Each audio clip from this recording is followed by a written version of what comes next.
Então, bom dia a todos, bom dia a vocês que estão aqui presentes e àqueles que estão nos assistindo de outra forma. É com muito prazer que nós vamos iniciar essa atividade extracurricular do curso Jung e Corpo, que hoje será o debate do filme Shogun.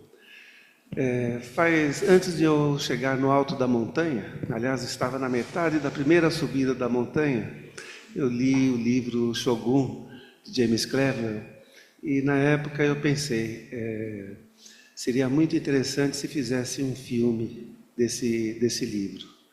E na época até fizeram um filme, mas o filme, não, na época era um filme mesmo, um filme, antigo. Foi uma série. Foi uma série também, mas me decepcionou. Sim, aquela primeira série, porque acho que não alcançaram aquilo que era pertinente ao filme. Aliás, como quase sempre, quando a gente gosta de um livro, é difícil assistir um filme que corresponda àquele livro. Mas agora fizeram uma série bastante interessante, e que fala sobre o período do shogunato Tokugawa, que foi do século XV até o século XIX, mais ou menos, e que refere-se ao período Edo e depois até a restauração Meiji.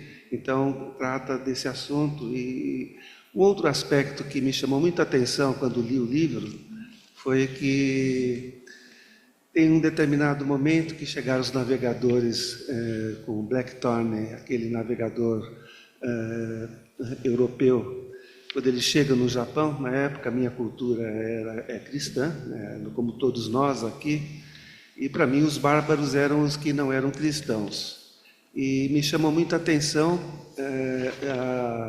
o detalhe de que quando esses navegadores chegaram no Japão, para os japoneses, na época, eles eram bárbaros, né? Porque não tinham conhecimento nenhum de higiene, né? Aquelas caravelas eram fétidas, não tinham a mínima noção de cuidados relacionados com o corpo também, e que foi um impacto muito grande perceber que nós éramos os bárbaros, né? E que nós poderíamos ser os bárbaros. Então, quando pensamos em cultura, sempre tem um ponto de vista do diferente e um ponto de vista daquele que vive uma determinada cultura.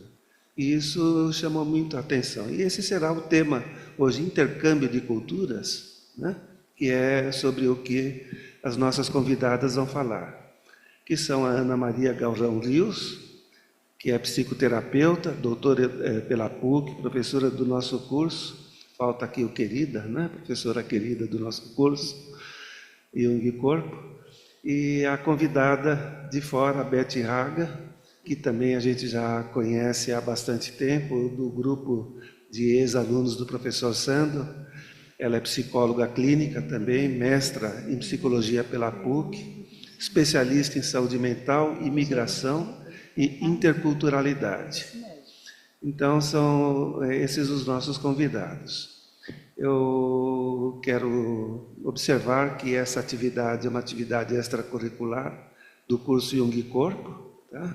E que nós promovemos de tempos em tempos. Eu vou chamar para fazer a mediação desse debate a Bianca Morioka, que também é psicóloga, e o que é muito importante para nós, é nossa aluna do terceiro ano, tá? E que virá aqui no meu lugar fazer a mediação desse encontro. Muito obrigado.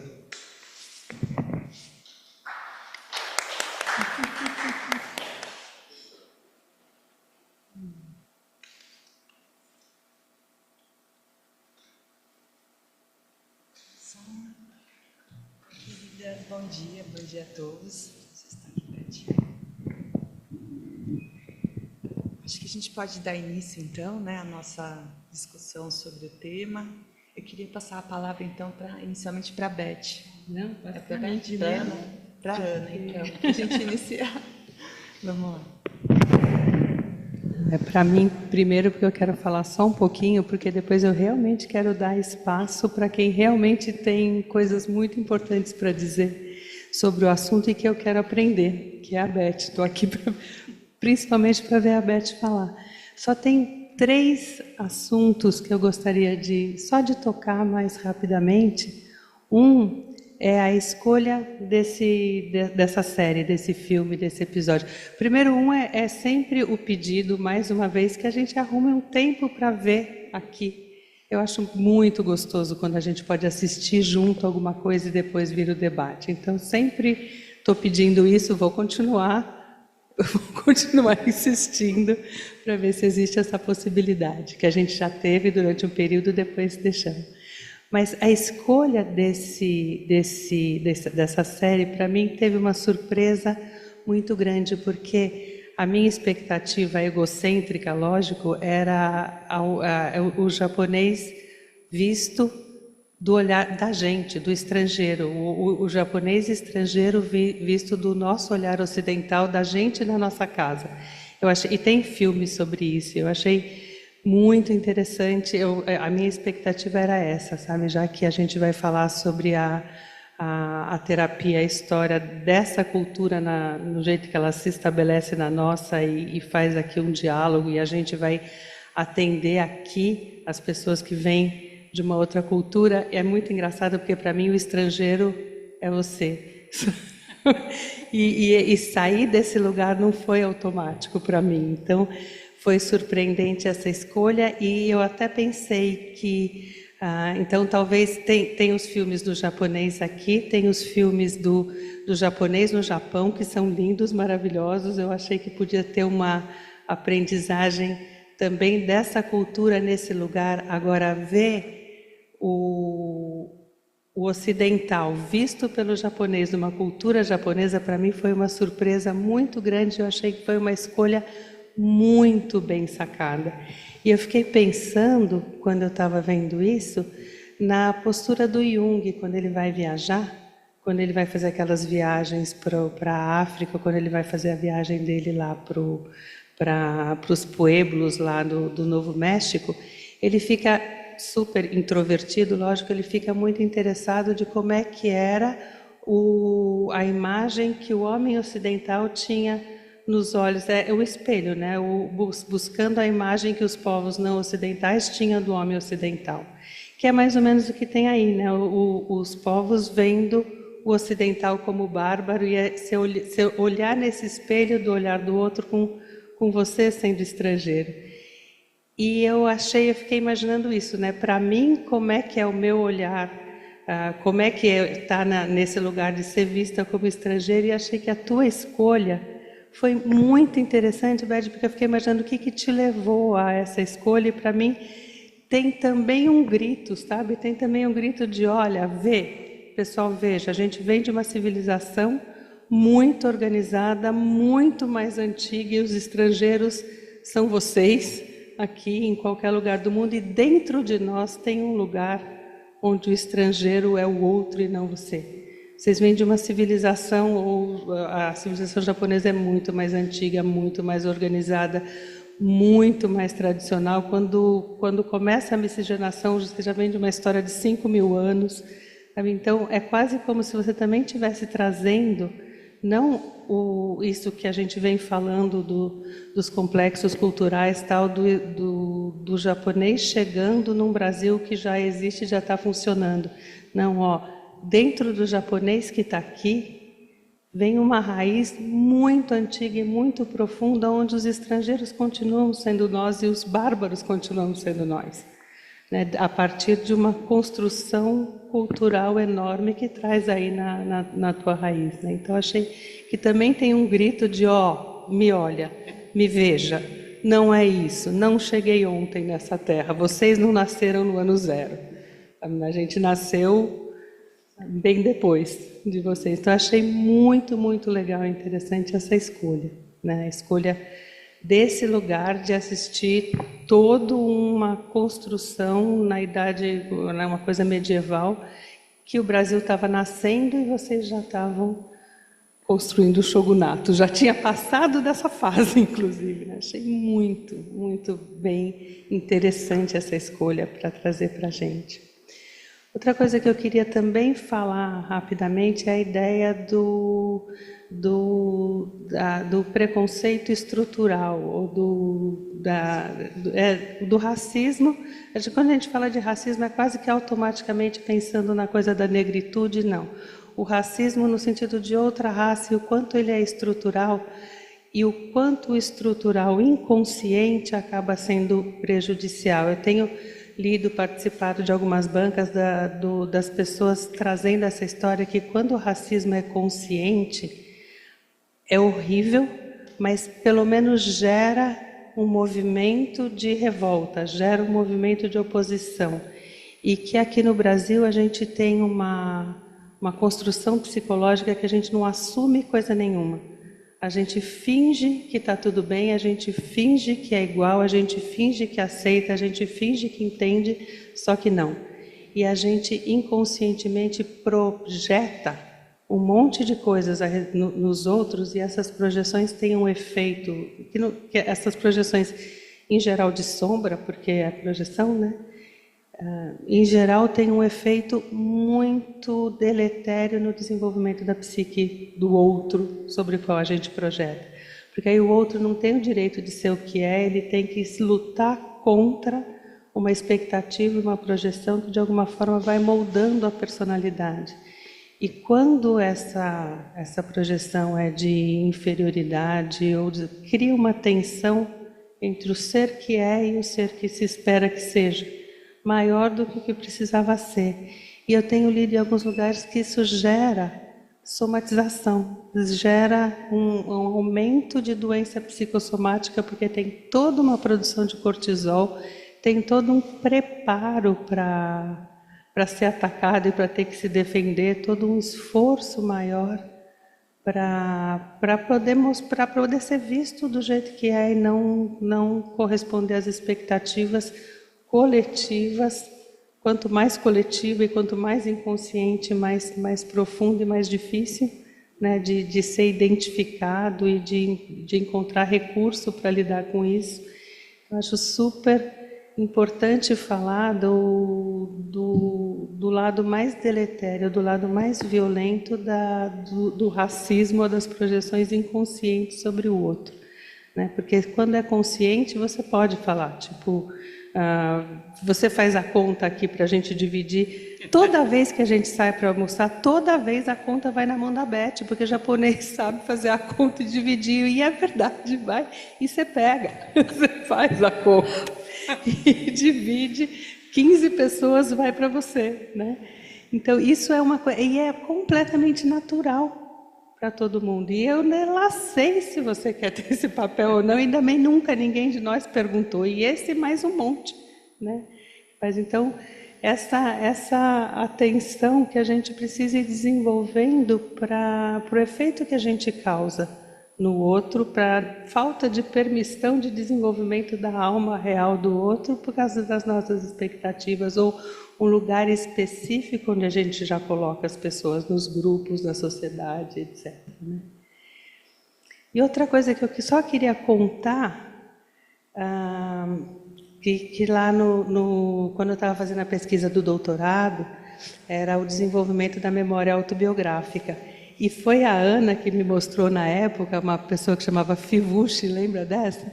Que ia mostrando os aspectos culturais do desenvolvimento da memória autobiográfica. Então, a diferença do desenvolvimento da identidade em culturas diferentes. E eu fiquei super impressionada com um dado que era assim: as crianças ocidentais, brasileiras também, e as crianças americanas têm memória autobiográfica a partir dos 2 anos e meio, 3 anos de idade. As crianças orientais, as crianças japonesas, coreanas, chinesas, têm memória autobiográfica a partir dos 6 anos de idade. Elas existem enquanto eu muito mais tarde. Por quê? Porque no discurso da cultura que envolve, as comunicações a respeito do eu são muito valorizadas no Ocidente. Então, se uma criança americana, norte-americana, vai na festa do dragão, ela chega contando que ela carregou a cabeça do dragão, que ela adorou carregar a cabeça do dragão e que depois teve um jogo de futebol e ela fez 3 gols e eles foram comer no McDonald's e ele tem várias competências maravilhosas. E que ele gostou, não gostou. A criança brasileira se orienta a partir das preferências. Eu gosto de carregar o rabo do dragão e não a cabeça do dragão. Eu super gostei da festa porque eu comi pipoca e estava sentada do lado da minha amiga, as referências de relacionamento. E a criança oriental, ela vai falar sobre a festa do dragão.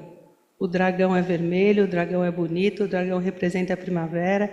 E se a criança oriental falar a respeito de si mesma, ela é punida, ela vai de castigo. E se ela falar a respeito das emoções que ela tem a respeito daquilo, aquilo nem é permitido que entre no discurso. E toda a construção da fala, da interlocução com a criança oriental é diferente da nossa, porque se a criança brasileira vai no pediatra, o pediatra se refere, conversa com a criança e pergunta o que ela está sentindo. O que ela está sentindo, o que ela fez, se ela tomou o remédio ou não, se ela está bem na escola, se ela consegue dormir. E depois conversa com a mãe. A criança oriental fica sentada lá balançando a cabeça e a mãe fala, você fez tal coisa, né? E a criança só faz sim e não é nem permitida para fazer não, para falar um não. Então nem tem espaço para esse desenvolvimento. E é um choque cultural absurdo, onde uma civilização tem uma hiperenfatização do eu. Aqui no Brasil, a gente tem uma hiperenfatização das emoções e das transgressões. Quando a criança vai contar da própria história, ela vai contar do que ela fez de errado. A professora mandou eu fazer tal coisa e eu não fiz. Isso é valorizado enquanto desenvolvimento de um eu diferente do que é o esperado dela. E em outras culturas, são coisas muito diferentes que são valorizadas, a relação com o outro, ou o papel do outro, do social e coletivo, e o eu vai ficando num outro lugar, que faz com que haja um confronto muito difícil e sofrido, muitas vezes, quando a situação é do oriental aqui, que espera que o outro cuide dele e a gente, se você não gritar, a gente atropelou. Sabe, espera ser visto e nem passa pela cabeça de olhar e perguntar quem você é, porque a gente já vai contando quem a gente é e atropelando. Então, esse desenvolvimento muito diferente de identidade na infância, achei que era importante da gente pensar também, quando, eu imagino que você vai falar um pouco disso também, quando a gente recebe o paciente oriental, recebe o paciente na clínica, como é que foi desenvolvido esse ser dele no mundo e o que ele espera e o que ele precisa em termos de instrumento e de recurso para ser olhado, né? Então, estou muito interessada no que você tem para falar, quero aprender. Por favor, tem todo o meu e o seu espaço para se esparramar e à vontade. Obrigada por ter topado vir. Oi, alô? Oi, obrigada por estar aqui. Obrigada, Ana, pela sua fala. Obrigada, Paulo. Bom, a fala da Ana está me fazendo fazer as coisas de trás para frente em relação ao que eu tinha preparado. Não se deixe influenciar, né? Pelo ocidental. Não, eu vou ter que me deixar influenciar, porque eu acho que senão eu vou me perder, tá? Eu vou esquecer e vou acabar não falando essas coisas que eu considero que são realmente muito importantes, que é assim, a escolha dessa série, o Shogun, por que eu estou aqui? Posso passar? A escolha dessa série foi justamente por conta disso que a Ana observou, né? É o lugar do outro a partir do olhar de mim. Só que assim, quem sou eu e quem é o outro aqui nessa série especificamente, né? O outro é o inglês, é John Blackthorne, né? Que supostamente seria o personagem principal, né, da série. Foi interpretado por Cosmo Jarvis e na série que o Paulo mencionou foi o Richard Chamberlain, que era um ator que estava bombando na época. Bom,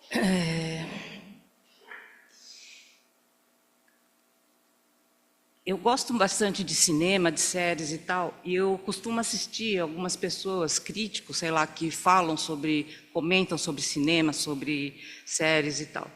E eu vi bastante gente falando mal desse ator, Cosmo Jarvis, que assim, eu nunca tinha visto nada dele, fiz questão de não ver até vir conversar aqui com vocês, né? Porque assim, não dá para dizer se ele é um ótimo ator ou um péssimo ator em termos de histórico, né, dele profissionalmente, mas eu achei que ele estava perfeito nessa série, porque assim, eu trouxe algumas outras fotos dele que eu vou mostrar aqui. Cadê? Em geral, ele aparece com essas carinhas aí, não sei se dá para a gente ver aqui. Não precisa de apontador. Em geral, ele está com essas carinhas aqui, meio tristes, desoladas, porque assim, ele aparece como um personagem que está totalmente deslocado, né? Dentro de uma cultura que ele pouco entende, dentro de uma cultura que ele está completamente perdido, ele não entende as regras, ele não entende a questão da lealdade, principalmente, né? Porque assim, estamos no Japão, na era feudal, que foi bastante longa, né? Por sinal, de 552 a 1868.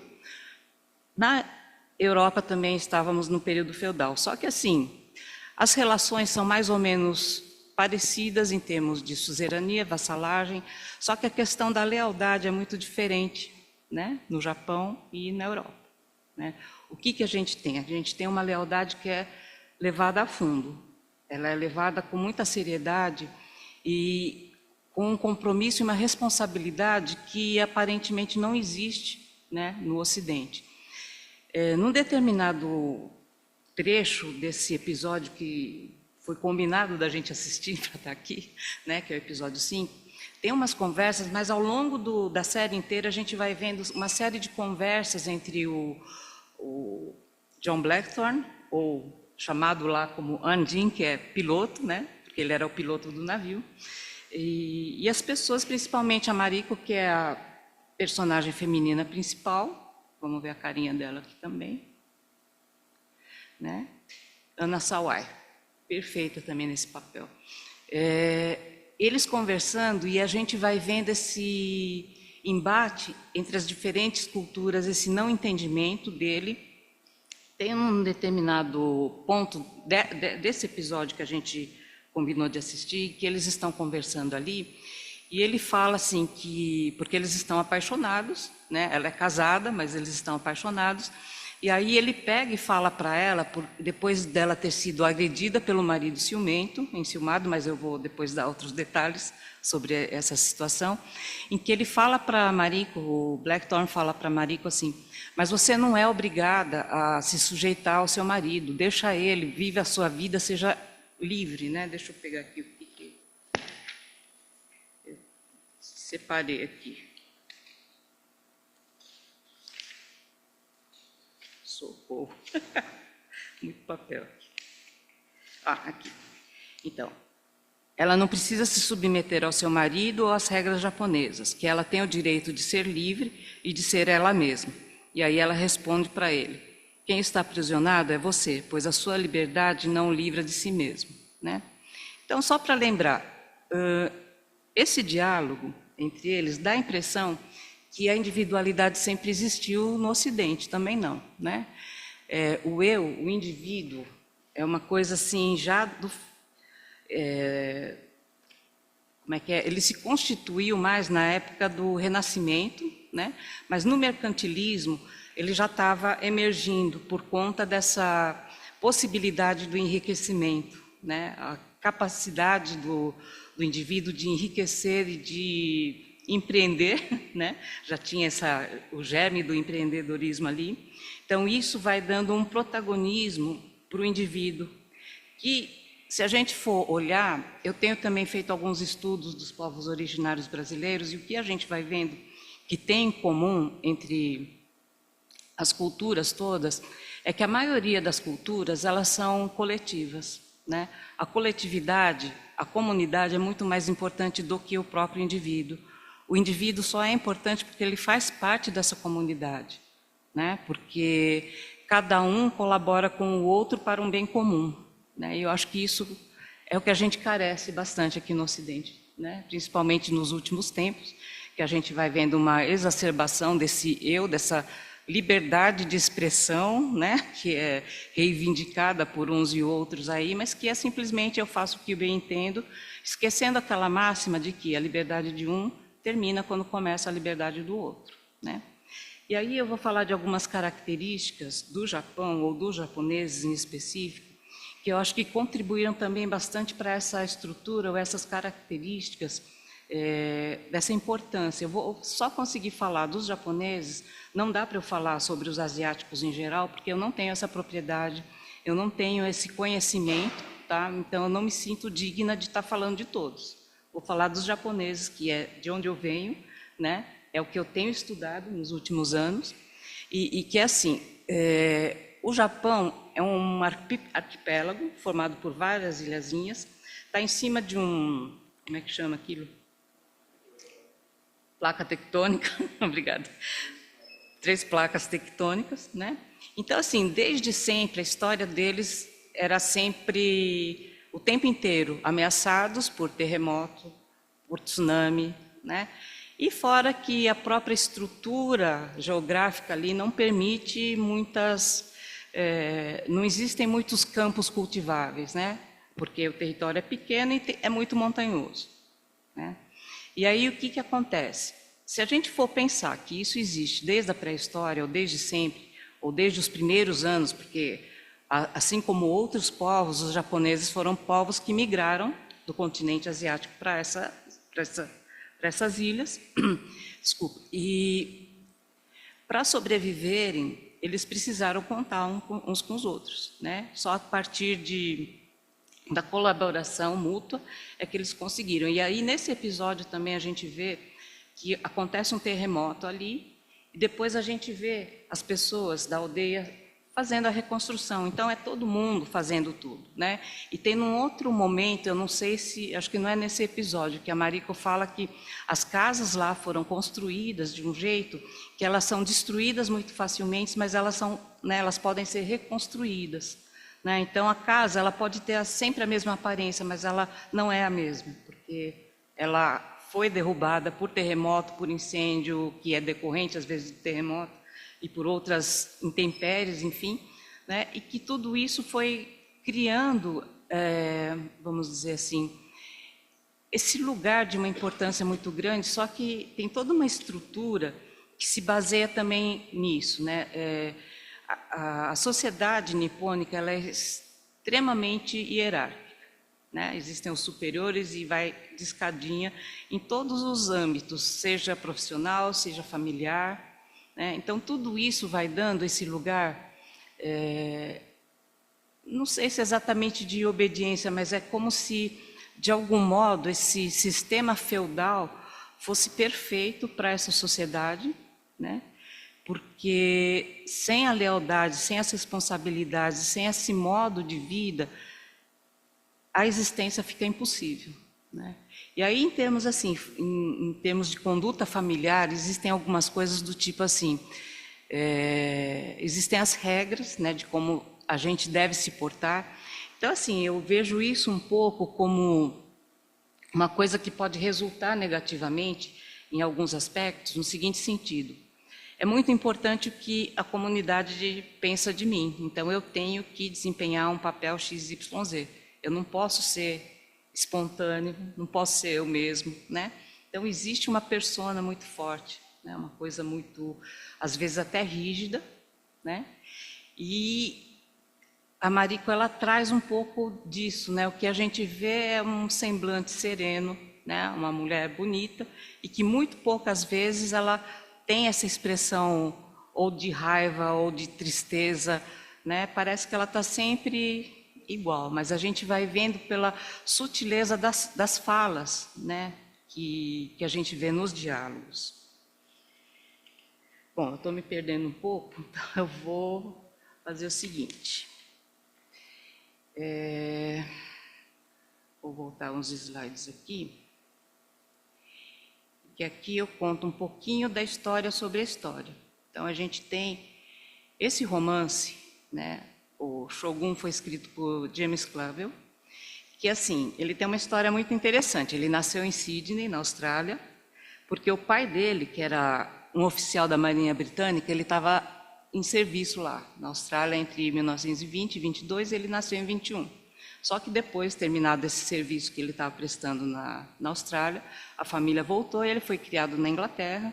Ele mesmo acabou ingressando no exército, se tornando capitão na artilharia real. Já estávamos na Segunda Guerra Mundial. Em 1941, ele foi enviado a Singapura para lutar contra os japoneses, né? Isso após o ataque a Pearl Harbor, né? E o navio que eles estavam foi afundado. E no caminho, os sobreviventes foram resgatados de um navio holandês que estava fugindo para a Índia. E, no fim, eles acabam sendo capturados em Java, né? E ele permanece até o fim da guerra nessa prisão em Changi, em Singapura. Mas ele foi prisioneiro dos japoneses. E, nessa época, ele teve uma convivência bastante grande com essa cultura, que ele acabou admirando também, apesar de estar na condição de prisioneiro, né? Em 1948, ele acabou encerrando a sua carreira militar, porque ele teve um acidente de moto, ficou inválido ou, enfim, não servia mais para servir como militar. Em 1948, ele acabou conhecendo uma atriz, que é a April Stride, e a partir desse casamento e dessa convivência, ele acabou tomando gosto também pelo cinema, e aí ele acabou se tornando diretor de cinema e ele tem alguns trabalhos que eu não sabia, eu acabei ficando surpresa, né? Algumas coisas que ele fez foi A Mosca, de 1958, depois a gente teve um remake disso mais recentemente, e É o Mestre com Carinho, de 1967, né? Que tem Sidney Poitier como protagonista. Ou seja, ele está falando sobre questões, né, do diferente, do estranho, tanto em um quanto em outro. E aí, essa obra, Shogun, ele escreveu e editou, na verdade foi publicado em 1975, foi um fruto de 3 anos de pesquisa e de escrita, né? Acabou se tornando um best-seller, e aí em 1980 virou essa minissérie que o Paulo mencionou, que eu assisti na época, eu era jovenzinha, assisti na época, eu li o livro, mas o livro eu lembro menos, eu lembro mais, né, da minissérie, e realmente foi como é que fala? Foi uma decepção, né? Porque essa minissérie que foi feita lá em 1980, ela traz um olhar meio enviesado do estrangeiro que está olhando aquela cultura e coloca elementos dessa cultura. Uma das coisas assim que eu achei piores, talvez, né, é que existe lá, nessa minissérie, um romance explícito entre John Blackthorne e a Mariko, né? Eles ficam lá de amorzinho, amorzinho, e o Buntaro, que é o marido, né, fica lá de corno, né? E não sei, é uma coisa assim de um desrespeito muito grande àquela aquela cultura que não conversa com isso, não era isso, né? Não era nada disso. E além disso tinha a figura do nosso Yoshi Toranaga, né, que seria o senhor que se tornou o Shogun no final, né, da história, e que ele também é meio apagado, embora tenha sido protagonizado pelo Toshiro Mifune, um grande ator, né, muito conhecido aqui no Ocidente. No Japão ele não era muito bem quisto, junto com Akira Kurosawa, né, porque eles eram, como é que fala, um tanto ousados demais para a cultura, né? Então eles não eram muito bem quistos, mas aqui no Ocidente a gente gostava, né? Esse ator Hiroyuki Sanada, que fez o atual Toranaga, ele é um ator que está fazendo muitos trabalhos também em Hollywood há bastante tempo, muita gente talvez não tenha visto, mas, enfim, eu lembro dele em Westworld, que era uma série também, né? E o John Wick, né, que é outra série de filmes, na verdade, com o Keanu Reeves, né? Então é um ator que japonês que veio vindo para o Ocidente, mas enfim, no seriado de 1980, a figura do Toshiro Mifune era uma figura muito, sei lá, caricata também, demais. Né? Ele era o cara meio carrancudo, meio o japonês que fala assim, né? Então é uma coisa muito, sei lá, não gostei também, assim como o Paulo, né? O John Blackthorne, né, que foi interpretado pelo Chamberlain, também era um cara assim que não tem nada a ver com o que eu falei sobre o Cosmo Jarvis, porque o Chamberlain, naquela série de 80, ele era o herói, o cara bonzão que chegou para fazer e acontecer, ele que ia salvar a pátria ali, né? E ele aprendeu rapidinho a falar o japonês, ele estava lá manejando as armas e tal, e não, né? O que tem de legal nessa série atual é que o Cosmo Jarvis interpreta isso, acho que tudo bem, tem a mão da direção também aí, que é muito importante, mas que ele está nesse lugar do cara que ele fica ali um pateta, que ele não sabe lidar com as espadas, né? Se ele alguma vez viu espada, era do jeito ocidental, né? E não tinha essa destreza, né? Enfim. E a Mariko, principalmente, né, interpretado pela Yoko Shimada, era uma mulher tipicamente a japonesinha, né, que fala mansinho, fala baixinho, todo amorzinho, um pouco irritante para mim, nipodescendente, né, de ver aquela mulher daquele jeito. A Ana Sawai, por outro lado, né, trouxe uma Mariko, ela encarnou uma Mariko muito mais afim, né, desse contexto todo. E aí eu vou falar um pouquinho do contexto, então, dessa história. É assim. Bom. A gente vê na sinopse o que é que está acontecendo. Bom, tinha um regente que está...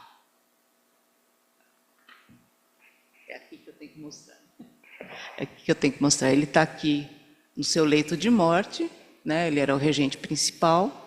Aqui a sua esposa, que após a morte dele se tornou freira cristã. Essa daqui é a consorte, que foi a única consorte dele que lhe deu um herdeiro. Tá? Bom, eles eram... Como é que chama isso? Sim, tinha concubinas. Como é que fala? Tem um nome para isso que está me dando. Poligâmicos, né? Principalmente os nobres, eles tinham esse direito a várias consortes, inclusive o próprio Toranaga tinha lá a esposa, que é a principal, e suas consortes. Bom, então, o regente faleceu, o herdeiro ainda era uma criancinha, e aí o que ele fez? Ele nomeou os regentes, que são esses daqui. Esse aqui é o Ishido, esse é o Ono Sugiyama, e esse aqui eu esqueço sempre o nome dele, desculpa. Depois eu lembro. Bom, seja lá como for, esses dois aqui eram cristãos, eles tinham se convertido ao cristianismo, e o Ishido era um cara que ele era descendente de camponeses, ele não tinha uma linhagem samurai. Isso é importante? Sim, isso é importante. Deixa eu mudar aqui. Tá, aqui só falando dos outros personagens. Socorro, estou me bagunçando com isso. Tá, não é aquele lá. Bom, aqui a gente vê outros personagens secundários. Esse daqui é o Hiramitsu Toda, que era o braço direito do Toranaga, seria um general, né? Esse aqui é o seu filho, Buntaro Toda. Tem um outro nome, mas ele é chamado por Buntaro pelos amigos. E essa daqui é sobrinha do Buntaro e neta do Hiramitsu, que é a Fude. Fude tem ela aparece quase como do nada, se a gente não prestar atenção na série. Mas é assim, logo no início, o que acontece? Os regentes estão reunidos e logo no início o Ishido, cadê ele? O malvadão aqui né, que é o principal oponente do Toranaga, ele está ali meio que se impondo, né, sendo que o que o regente tinha combinado é que os 5, né, o Toranaga não está nesse slide, mas ele está incluído nessa regência, nesse conselho dos 5 regentes, porque eles teriam que comandar o país e cuidar, né, da situação no país até que o seu filho pudesse exercer o papel dele. Só que o Ishido começou a querer dominar a situação, começou a fazer conluio com os outros 3 e começou a atacar o Toranaga, que ele já sabia que era o preferido, né, do falecido regente. O regente não, o Taiko, né, que eles falam. E daí o que acontece? Um dos samurais que fazem parte da guarda do Toranaga começa a ficar bravo com o Ishido e ele vai lá e ele fala alguma coisa, ele ataca, e aí ele é desonrado por isso, né? O próprio Toranaga manda ele parar, né? E aí o que acontece? O que ele fez? Ele ofendeu um dos conselheiros ali, ele não tinha direito porque ele está numa ordem hierárquica inferior, como soldado ele não poderia fazer aquilo, então ele é obrigado a cometer o suicídio, né? Aí eu queria falar um pouco do suicídio, que é uma prática... Cadê? Está para trás. Aqui. Né? O seppuku ou harakiri, que é o suicídio ritual praticado pelos samurais. Bom, para que serve esse ritual? Ele servia para evitar a captura em batalha, né? Porque ser prisioneiro significa desonra e má política. Podia ser também por um castigo por um ato indigno ou criminoso, no caso, então, do marido da Fuji, foi um ato indigno, tá? Então ele foi castigado, ou como advertência ao seu senhor, por eventuais faltas ou erros, né? E para que ele volte ao bom caminho. Então, na história do Japão, havia um dos shoguns, ou algum dos regentes, que ele era muito bélico, muito... como é que fala? Ele estava sendo muito violento, né, na sua condução do poder ali. E aí, um dos seus principais generais, ele acabou realizando esse ritual. Tá? Então, é para a gente entender isso, que é assim, eu fiz questão de colocar aqui, o suicídio ritual praticado pelos samurais. Ou seja, né, não é uma possibilidade para outras pessoas que não sejam samurais. Tá? É um ritual específico dessa casta, porque os samurais se tornaram uma casta lá no Japão, né? E aí o que a gente tem também nesse episódio, que por isso que eu escolhi, que eu vi que é uma das coisas assim que serviu bastante para mostrar o conflito cultural, né? Que era o quê? Lá pelas tantas, o Toranaga dá um fazão de presente, né, para o Blackthorne, pelos serviços prestados e tal, e o Blackthorne, todo contente, ele vai lá e vai preparar o fazão à moda dele. Então ele pendura no telhado ali para maturar, né? Bom, eu também não conhecia essa prática e fui pesquisar. Sim, de fato, né, é costume, o pessoal que pratica caça, ou que, né, lida com isso, é comum eles fazerem isso, deixar a carne pendurada ali para maturar, enfim. Só que assim, ia totalmente contra, né, os costumes que havia lá no Japão. E aí, assim, isso pelo livro, né, que até eu fui buscar justamente essa passagem no livro, eu não consegui ler inteiro porque são 2 volumes gigantescos, tem ali que a maioria das pessoas ali que eram os serviçais do Andin, né, do Blackthorne, na casa dele, eles eram budistas, ou seja, eles tinham uma alimentação que era assim, no máximo eles comiam peixe, né? Eles não comiam outros animais de caça e tal, e que aquilo estava sendo uma afronta, estava sendo uma... Como é que fala? Enfim, estava indo contra, não só indo contra, mas assim, era uma coisa não só feia, mas era horrível, né? Principalmente porque tinha isso, na maturação, o que vai acontecendo? A carne vai ficando apodrecida, vamos dizer assim, né? Não que os japoneses não tivessem, porque eles já tinham também o costume, inclusive, não nesse episódio, mas talvez em outro, os japoneses tinham o costume, e fizeram isso também por conta das dificuldades também de alimentação e tal, eles desenvolveram técnicas de fazerem conservas, né? Existe especialmente o feijão de soja, que ele é fermentado, né? E num dos episódios aparece que a Mariko está lá preparando, né? O natô, né? Que é o nome desse feijão fermentado, e aí ele tem um cheiro forte, né? De coisa podre. E aí o Andinho, o Blackthorn, ele está lá vendo, eu quero comer isso daí. Aí ela fala, você não vai gostar disso aí.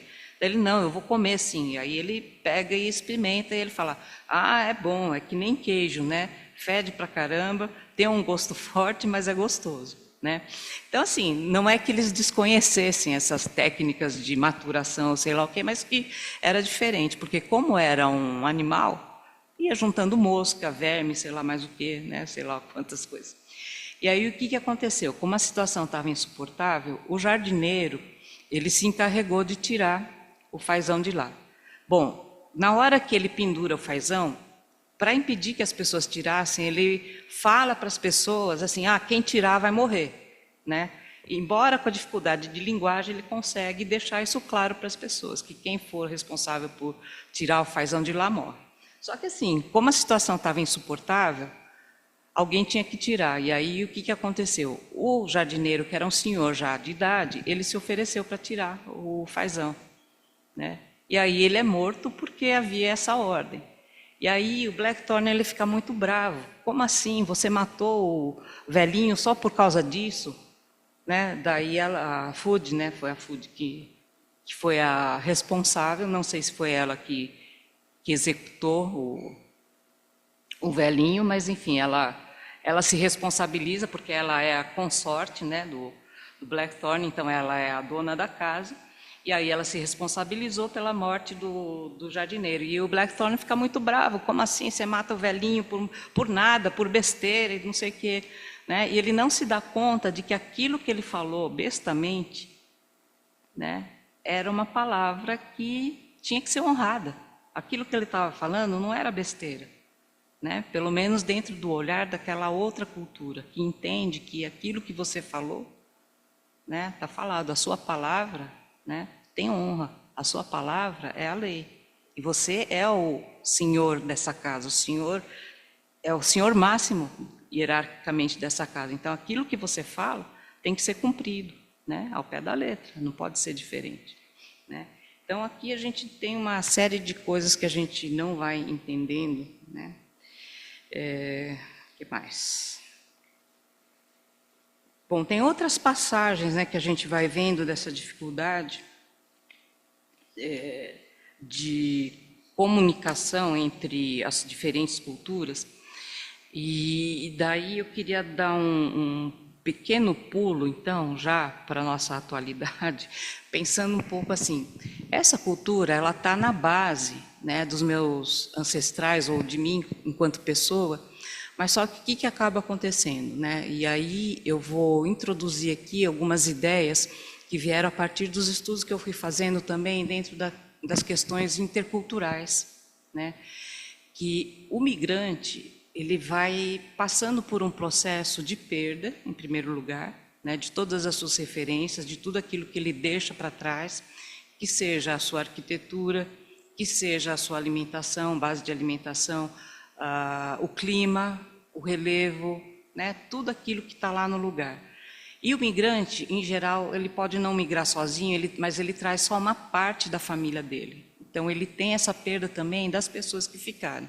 E se a gente for pensar na cultura japonesa, que tem essa importância comunitária, coletiva, né, deixar o seu lugar de origem, tem esse outro baque, né, tem essa outra ferida, esse outro trauma, a gente poderia falar nisso. Né?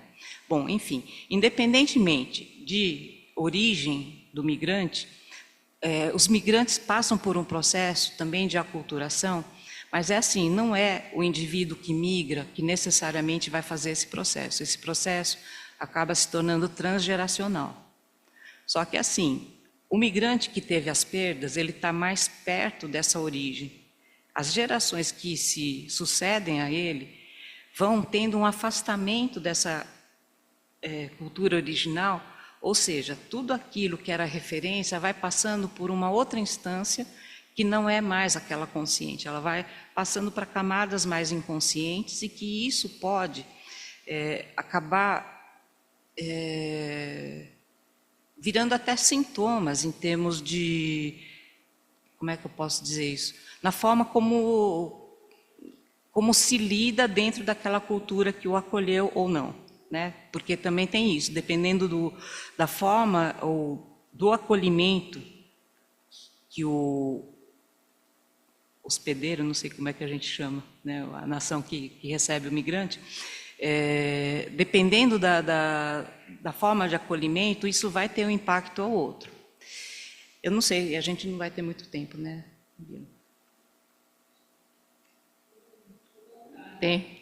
Tá, então, eu vou falar um pouquinho rapidamente também da trajetória da imigração, né, aqui para o Brasil, dos japoneses, que é assim, a gente teve a assinatura da Lei Áurea, né, e aí, com isso, o que aconteceu?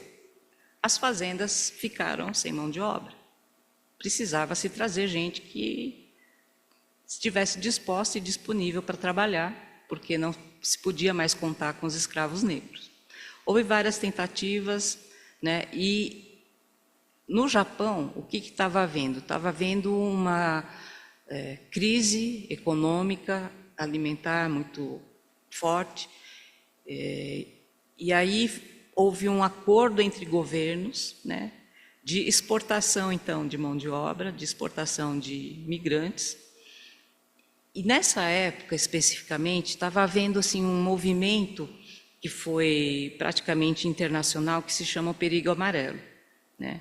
Então, os japoneses não foram benquistos quando eles foram, entre aspas, os candidatos a virem aqui para suprir essa mão de obra faltante, né? Eles acabaram vindo por causa desses acordos, mas por que eles eram mal vistos? Havia essa falácia, essa lenda, ou sei lá como é que a gente chama, do perigo amarelo, que era uma coisa que tinha a ver com algumas situações ocorrendo ao longo dos países, em relação a, por exemplo, os Estados Unidos teve uma importação da mão de obra chinesa para a construção das ferrovias, né? E aí o que acontecia? Certamente estava havendo algumas, como é que fala? Alguns desentendimentos por questões culturais, né? Um não entendimento, o jeito de lidar com essas pessoas. E aí é claro que as pessoas que estavam sendo ofendidas revidavam e acabavam sendo taxadas de horríveis, né? Então elas eram insubordinadas, elas eram desobedientes, quer dizer, sinônimo quase, não eram boas trabalhadoras, enfim.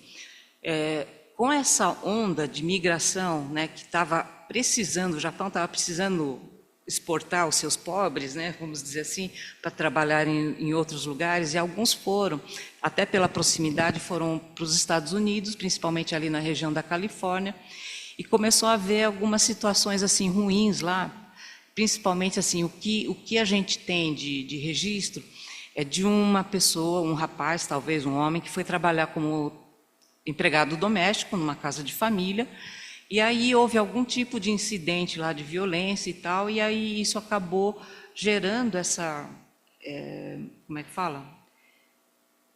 Não sei se o telefone sem fio, né? Mas houve um espalhamento, né, dessa questão do perigo amarelo. A gente tem, inclusive, assim, uns estudos a respeito dessa situação, né? A gente tem aí, eu cheguei a ver isso, mas eu não me preparei para tal para hoje, né? Mas eu acho que a gente precisa levar em consideração todas essas coisas para a gente entender como é que o japonês chegou aqui, como é que as coisas foram sendo favoráveis ou não, né, para o desenvolvimento das pessoas.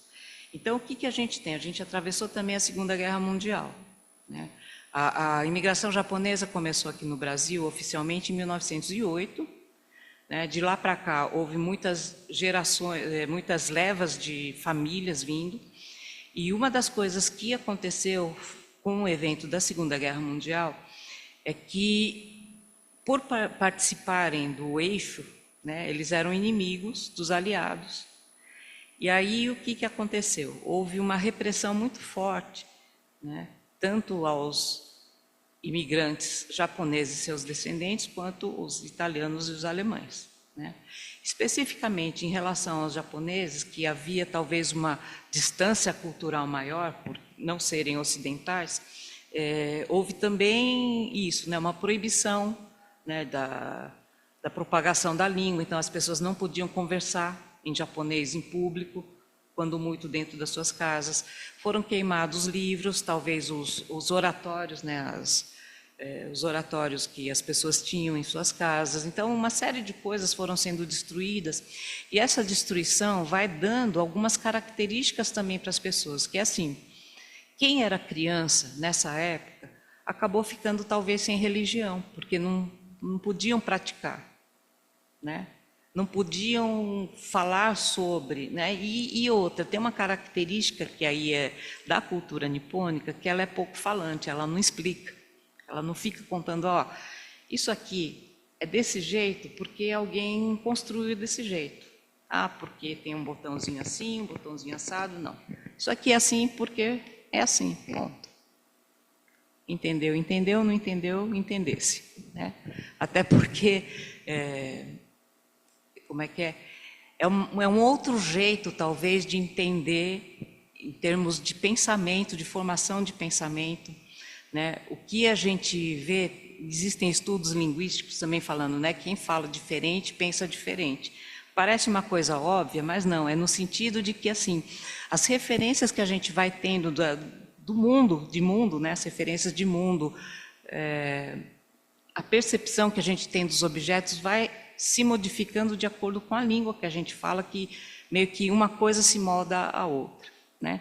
Então, o que acontece com o imigrante estrangeiro? Ele vai ter essa dificuldade, porque tem aquele que não explica, porque você tem que saber.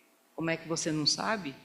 Está na cara, está aqui, é só olhar, né? Só que não é bem assim, né? E, por sua vez, né, o receptor também não vai dar muitas explicações, porque não tem a capacidade, nem todo mundo tem essa capacidade empática de se colocar no lugar do outro e tentar entender e perceber que esse outro não está entendendo o que eu estou falando, porque o seu jeito de ver, entender e pensar é diferente.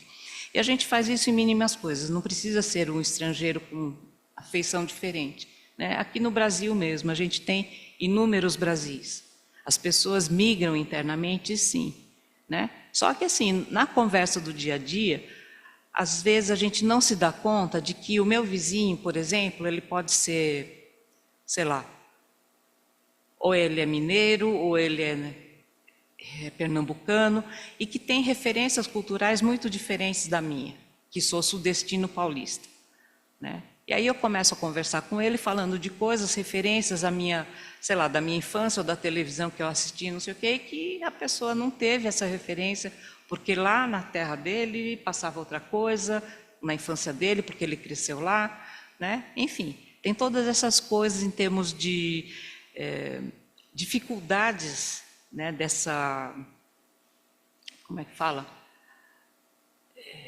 Dessa convivência cultural com o diferente, né? E assim, São Paulo tem algumas características interessantes, porque assim, aqui tem de tudo, né? A gente tem o maior Japão está aqui, o maior Líbano está aqui, né? E assim por diante. E a gente tem essa convivência, que aí a gente tem algumas noções também, que quando a gente vai fazer os estudos de racialidade e tal, existe uma coisa que aparece inclusive na nossa série, para a gente não abandoná-la de todo, que é assim, a questão da multiculturalidade, né? O que é a multiculturalidade? Seria a convivência de diferentes culturas, de inúmeras culturas, só que existe alguma que é hegemônica, né? Uma que se sobrepõe às demais. Se a gente for olhar, isso aí está na base do colonialismo, né? E nessa situação específica, e aí vem um pouco de provocação, talvez, né, para a gente falar de novo, voltando para o nosso seriado, quem que é a cultura dominante aqui e quem que é o outro diferente? A gente tem várias possibilidades de olhar aqui, né? A gente tem como uma cultura hegemônica, talvez o japonês, né? A cultura japonesa, porque as pessoas estão lá no Japão.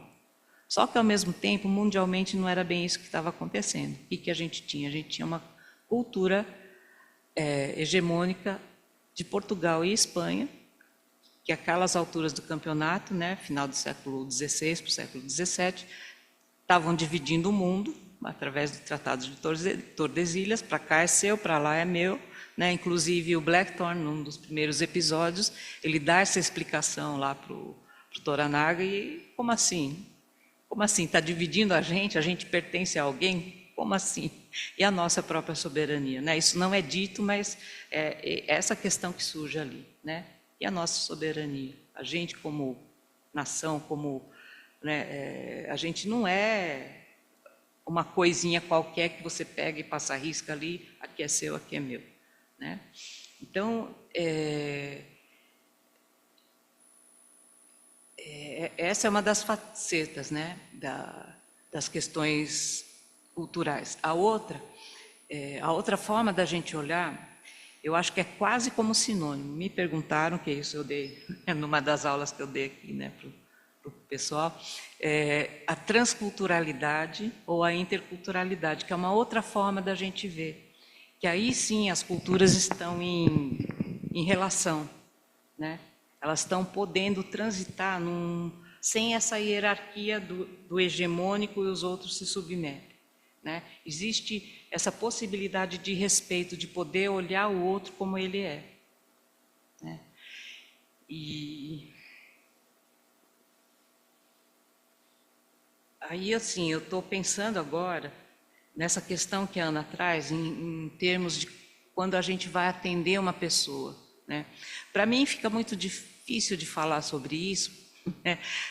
Pelo menos assim, se eu pensar em mim como descendente de japoneses atendendo outro asiático, né, que seja descendente de japoneses, coreanos ou chineses, em que é assim, eu vou ter uma afinidade um pouco maior, embora não seja a mesma coisa. Então, mais ou menos recentemente, eu recebi uma paciente, uma pessoa de origem coreana, e que ela veio para mim dizendo que queria um terapeuta ou uma terapeuta de origem asiática, porque seria mais fácil, que não ia precisar explicar muitas coisas, né?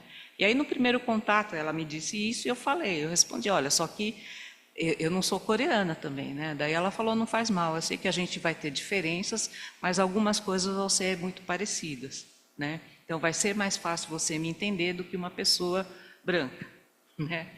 E aí é isso, de fato tem algumas questões, tipo, as relações familiares são muito mais próximas, né?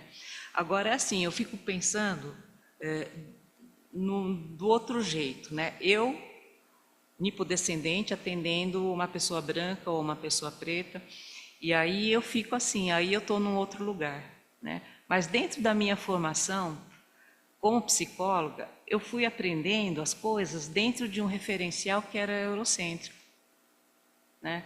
Então, para mim, o certo era fazer aquilo. Eu tinha que, de alguma forma, talvez me anular, enquanto, né, descendente de japoneses, de asiáticos, e incorporar esse outro saber, essa outra cultura que estava ali vindo no meu aprendizado. Então, assim, foi preciso maturação, né, cronológica minha, né, e também assim uma maturação em termos de estudo para poder entender que não precisa ser feito desse jeito. E aí a abordagem intercultural, ela trouxe esse enriquecimento para mim nessa forma de entender e olhar, né, o paciente ou as pessoas que chegavam sob esse outro olhar, de tipo assim, olha, eu tenho alguns conteúdos e que eu não tenho que me ajustar, né, àquele dominante, porque assim, eu vou colocar um pouco a minha vivência pessoal, narcisicamente falando, porque assim, eu sou nascida na década de 60, então eu cresci dentro da ditadura militar, em que havia uma exacerbação do nacionalismo, em que a gente tinha que ser brasileiro, Brasil ame-o ou deixe-o, né? E a escola, né, especialmente a escola, ela tinha esse impacto muito forte, né, dessa doutrinação da gente enquanto brasileiros. Então, a gente, na aula de educação física, a gente, né, da ginástica, a gente aprendia a marchar, que nem soldadinho, né, direita, esquerda, volver, essas coisas, né, exercício, blá, blá. E mais ou menos nessa faixa etária, que eu estava entrando na escola, eu não lembro mais dessa questão, que eu fui perguntar alguma coisa para o meu pai, e ele vira para mim e fala, ah, mas é porque a gente é japonês. Aquilo foi um baque para mim, né? Na escola eu estou lá aprendendo que a gente é brasileiro, eu tenho que ser brasileira, né? E meu pai fala que eu sou japonesa, e aí? Como é que fica esse negócio, né? E aí, assim, na minha vivência era errado ser japonesa, porque o certo era ser brasileiro, né? E eu cresci. Na adolescência, na fase jovem, eu tive muito esse sentimento, né, que era mais um sentimento do que propriamente outra coisa, de que tem alguma coisa de errado comigo. Eu estou errada, né, as minhas coisas do jeito que eu faço não são as coisas certas e eu tenho que aprender o jeito certo, né? Inclusive a minha graduação acho que foi pautada um pouco nesse sentimento de que tem um jeito certo de fazer as coisas e que talvez não seja o meu jeito original, sei lá, né? O meu jeito não está sendo o jeito certo. Eu preciso aprender. Então, acho que assim, qual que é o aprendizado agora, já mais madura, mais velha, inclusive, né? De que, tá, não tem errado, não tem certo, né? O que a gente tem é, vamos olhar para isso, o que é que você está sentindo, né? O que eu acho que está na base um pouco, né, de muitos migrantes ou dessas questões de, como é que fala? Desses trânsitos culturais que vão se esbarrando por aí, que assim, existe um sentimento que eu acho que faz parte desse meu sentimento de achar que está tudo errado, ou que eu estou fazendo as coisas de um jeito errado, que é o sentimento de não pertencimento, né? De alguma forma, quando eu conto para vocês essa situação de eu estou lá crescendo como brasileiro, e meu pai fala que a gente é japonês, né? Para mim me bateu assim, tipo, esse sentimento de não pertencimento, eu não estou nem lá nem cá, eu não sou uma coisa nem outra, né? E esse sentimento vai se, como é que fala? Ele vai sendo reafirmado e confirmado com algumas vivências. Por exemplo, a minha mãe, ela veio imigrante, com 2 anos de idade, quase um bebê, né? Ela praticamente cresceu só aprendendo a falar japonês, apesar dessas coisas todas, né? Em casa podia se falar japonês. Então, ela cresceu, mas aprendeu também a falar o português, né? Então, ela era uma pessoa que farava errado, né? Só que a gente achava que minha mãe falava mais japonês, falava melhor japonês do que o português. Só que aí o que aconteceu? Na década de 70, acabou sendo, sei lá, um momento em que estava mais fácil viajar para o Japão e as pessoas virem de lá para cá a passeio, né? Não mais como migrantes e tal. E veio uma pessoa, eu não lembro quem que era essa pessoa, mas era tipo, sei lá, de alguma associação, era alguma pessoa assim, não era parente, né? Veio uma pessoa japonesa que estava visitando algumas pessoas, algumas famílias, né, de imigrantes e tal. E aí conheceu a minha mãe, conheceu a gente e tal. E aí essa pessoa falou para minha mãe, nossa, você fala japonês com sotaque. Aquilo foi outro choque, né? Como assim? Fala com sotaque?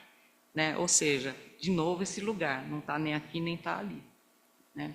E o interessante é que assim, no meu convívio com a minha mãe, às vezes a gente conversava sobre determinados assuntos e sobre essa questão, né? Eu cheguei a perguntar para ela, ah, mãe, e aí? Ela não foi naturalizada brasileira, né? Ela era japonesa, ela sempre foi estrangeira, então até falecer. E aí eu falava, ah, mãe, mas por que você não se naturaliza e tal? E aí ela falava, isso não me interessa, porque tanto faz, né? Eu não faço questão nem de ser uma coisa nem outra, porque tanto faz, eu sou quem eu sou e ponto, né? Eu não entendia muito bem, mas não sei se hoje eu ainda já entendo alguma coisa, né? Mas eu acho que assim, para ela, acho que não fazia diferença a nacionalidade, aquilo que estava escrito no documento dela, né? Porque ela era aquela pessoa que ela era, né? E eu demorei para entender que, de uma certa maneira, nós, descendentes de imigrantes, a gente acaba ficando num lugar que eu acho que até acaba sendo privilegiado, porque é em cima da ponte, né, em que a gente olha para um lado e olha para o outro, e a gente tem a oportunidade de escolher estar aqui e escolher estar lá. Mas quando a gente é consciente, porque quando a gente está inconsciente dessa posição e dessa situação, a gente vai, e agora, para onde é que eu vou? Qual que é o lado certo para eu ir? Né? Essas inseguranças, essas coisas acabam ficando muito salientes, né? E aí, por isso que eu falei para vocês que eu gostei bastante do... Eu não estou conseguindo mudar aqui o slide. Eu queria a carinha do...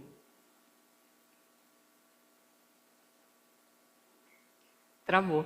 Eu não estou conseguindo ir para... Ah, foi. Agora, onde é que está o... Carinha de choro aqui do Cosmo Jarvis, aqui. Né? Então, a gente fica mesmo com essa cara aí, né? Uma cara de desolação, uma cara de coitado. Né? Tanto que quando eu salvei as imagens, aí eu coloquei Andim coitado. Ele está com essa carinha aí. E aí, assim, depois eu descobri que o Cosmo Jarvis tem mais ou menos essa cara, né? Como é que fala? Nos eventos de lançamento, de premiação, não sei o quê, ele tem um pouquinho essa sobrancelha meio caída, e provavelmente ele foi escalado justamente por causa disso, né? Independente dele ser bom ou mau ator. Eu não achei ele mau, não, achei ele legal. A gente vai ter oportunidade de vê-lo, porque acho que vai ter uma segunda temporada, que já não é mais o livro, não é mais o romance, né? E ele está fazendo também outros trabalhos aí. Que mais que eu ia falar daqui também? Ah, tá. Ele foi feito o Hatamoto, né, que é essa outra coisa que está aqui.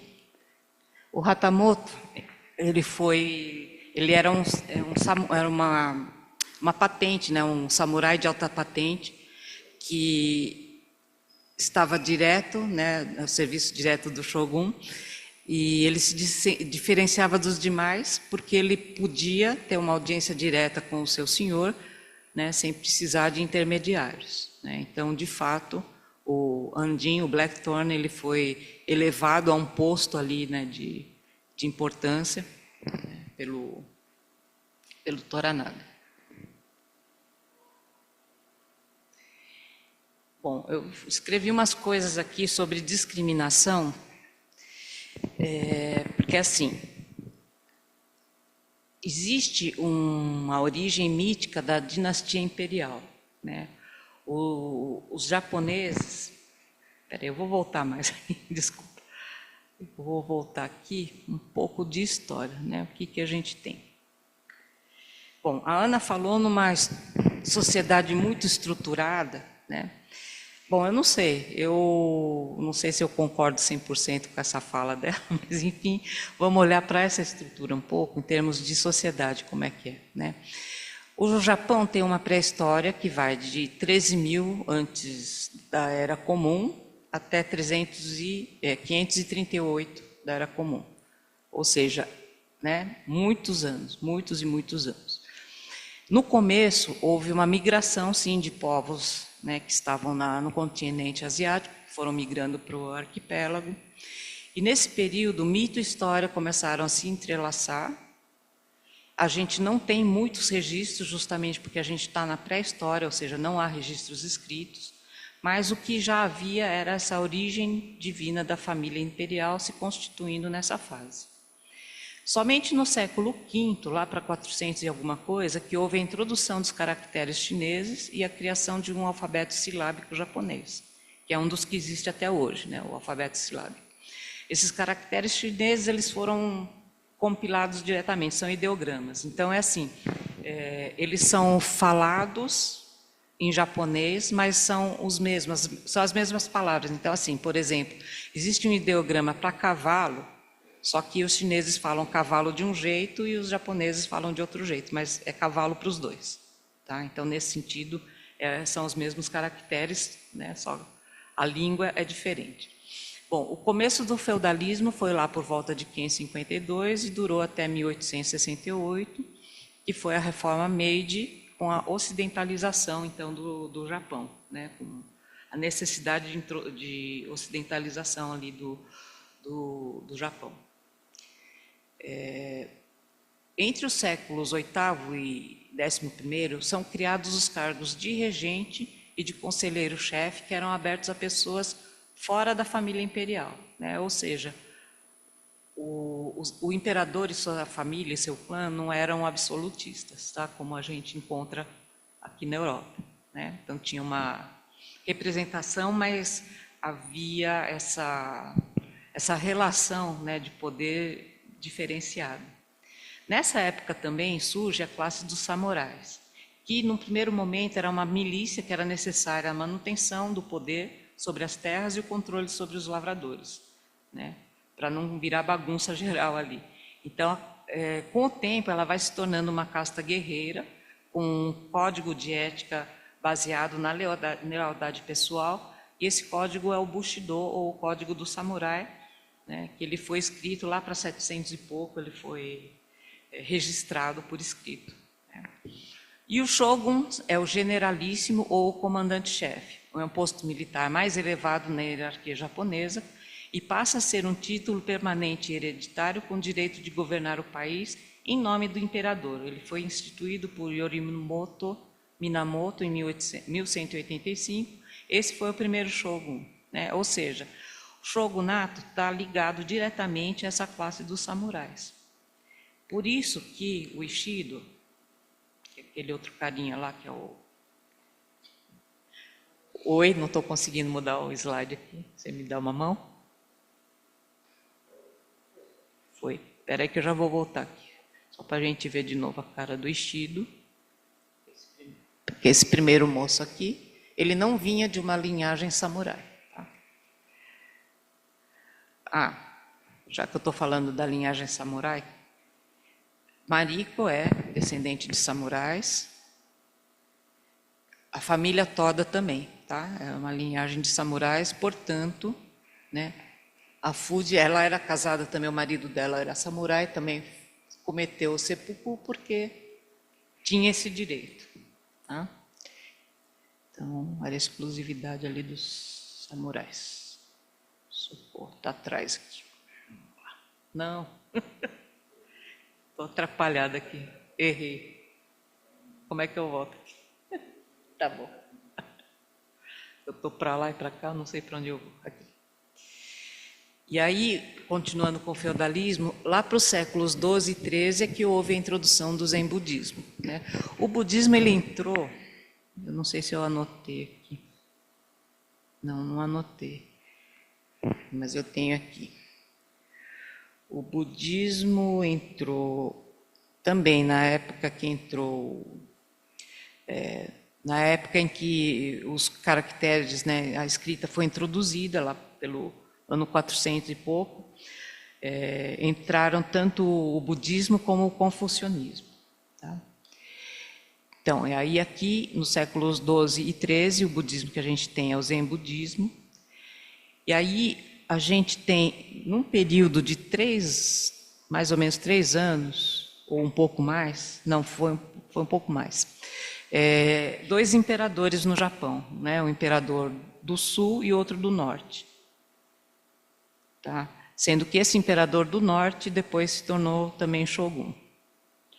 Em 1543, a gente tem uma história de um naufrágio de portugueses, eram acho que 3 homens, né, portugueses, que chegaram ali no sul do Japão. Eles foram acolhidos, né, mas assim, não houve tanta, como é que fala? Eles não tiveram tanta importância em termos de influências, né, que eles tenham trazido para a cultura japonesa. Mas, por causa deles, o que aconteceu? Um pouco depois, em 1549, começaram a chegar os primeiros jesuítas, né, para fazer a doutrinação ali, né, a conversão, então, dos bárbaros, né, e São Francisco Xavier foi um dos principais jesuítas dessa época. Em 1600 houve a chegada dos holandeses, e aí a gente tem uma história de um piloto inglês numa frota holandesa, que é o William Adams, né? Ou seja, essa história que o James Clavell escreveu está baseada nesse cidadão aqui, que inclusive a gente tem aqui, depois eu fui dar uma xeretada, né, uma pesquisada aí, por curiosidade, William Adams, ele morreu no Japão, né, ele acabou se tornando cidadão japonês, ele se casou com uma mulher japonesa, teve filhos japoneses, né, e inclusive existe lá, eu acabei não trazendo aqui para vocês a imagem, tem a casa onde ele morou, que é assim, existe uma plaquinha, né, dizendo que aqui morou William Adams, e ele tem também o túmulo dele, né, onde ele foi sepultado depois da morte. E aí a relação que esse William Adams teve foi com o shogun da época, que era eu ia falar Toranaga, mas peraí, deixa eu pegar o nome certo dele aqui, para não falar bobagem aqui. Socorro. Escreve um monte de papel.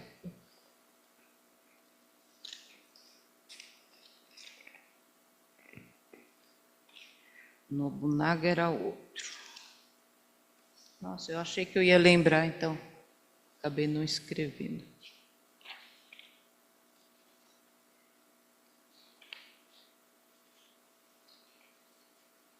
Olha, desculpa, eu vou ficar devendo aqui, porque a minha memória não está tão boa. Mas ele teve relação, então, com o shogun, né, da época. E essa história, né, o romance foi baseado nas batalhas que aconteceram justamente para esse shogun ascender, né. Bom, em 1636, os japoneses fizeram um decreto que proibiu a permanência dos bárbaros do sul, ou seja, os estrangeiros, né, e seus descendentes em território japonês. Eles foram expulsando, né, aos poucos, eles destruíram as igrejas que tinham sido construídas, tá? E em 1685 houve ainda uma última tentativa frustrada de Portugal de restabelecer relações com o Japão. Isso tudo para falar para vocês que o Japão, ele tinha como característica principal ser um país bastante fechado, então ele se abriu muito poucas vezes, né? Uma das aberturas foi nessa entrada da escrita e do budismo, né, e do confucionismo, uma outra vez mais para frente. Então, assim, eventualmente o Japão se abria em busca, assim, de, como é que fala, novidades culturais para enriquecimento da sua própria cultura, mas depois eles se fechavam. Ah, tá aí, o Tokugawa, sabia que tinha em algum lugar. Né? A unificação do Japão, então, aconteceu nessa época, nessa fase dos shoguns. Então esses três aqui são os principais shoguns da época, né? Oda Nobunaga, Toyotomi Hideyoshi e o Ieyasu Tokugawa, que é um inspirador do nosso Toranaga. Então aí agora eu vou para aquele finalzinho lá. Eu tenho aquele slide sobre a discriminação. Então, a origem mítica da dinastia imperial, que reforça uma ideia de homogeneidade racial, ou seja, uma ausência de miscigenação. Então, isso foi uma ideia que foi apregoada mesmo na população, no japonês como um todo, e assim, sugere para a gente um quê de eugenia, né? E aí, pelo menos para mim, dá para entender por que eles estavam aliados, eles estavam associados, então, né, aos nazistas e aos fascistas italianos, né, porque tinha essa questão também desse diferencial aí racial. Então, as pessoas que não se encaixavam nessa concepção do japonês eram consideradas inferiores, eram fortemente discriminadas e até segregadas do convívio com os japoneses puros. Dentre essas pessoas que eram segregadas, a gente tem aí alguns grupos, né? A gente tem, esses primeiros são os Ainu, são os habitantes do norte do Japão. Eles têm uma origem provavelmente caucasiana, eles são brancos, são barbudos e cabeludos, têm uma cultura própria, e eles têm assim uma semelhança fenotípica muito próxima aos russos. Né? Provavelmente vieram ali porque a Rússia também é a Ásia, né? Aquele pedaço. Tem também os coreanos. Houve uma anexação da Coreia ao Japão entre 1910 e até o término da Segunda Guerra Mundial, em 1945. E aí, nessa época, muitos coreanos migraram para o Japão em busca, né, de condições melhores, porque, apesar de serem território japonês nessa fase, eles estavam numa situação de miséria muito grande, né? Economicamente estava muito ruim, e aí muitos migraram para o Japão, mas esses migrantes eles nunca receberam a cidadania japonesa, inclusive, né, até os seus descendentes. Porque no Japão, o que vale lá é jus sanguinis, não jus solis, né? Então, só quem é descendente direto dos japoneses é que tem a cidadania japonesa. Tanto que os descendentes de japoneses no Brasil também teriam esse direito, né, até um determinado X. Meu pai, inclusive, ele tinha cidadania dupla, ele era nascido aqui no Brasil, mas ele foi registrado também no consulado japonês e tinha cidadania japonesa, né? E eu e meus irmãos poderíamos pleitear, mas nenhum de nós se interessou por isso, na época que a gente podia, né? Enfim, a gente não teve. Bom, os okinawanos é um outro grupo, né? Que é assim, é um arquipélago que está próximo ao Japão, e foi assim, esse arquipélago ele sempre foi alvo de disputas, né, entre chineses e coreanos e os japoneses, e foi assim, sendo o território de uns e de outros, e alternando, e até no final, em 1972, passou a ser oficialmente considerado território e uma das províncias japonesas.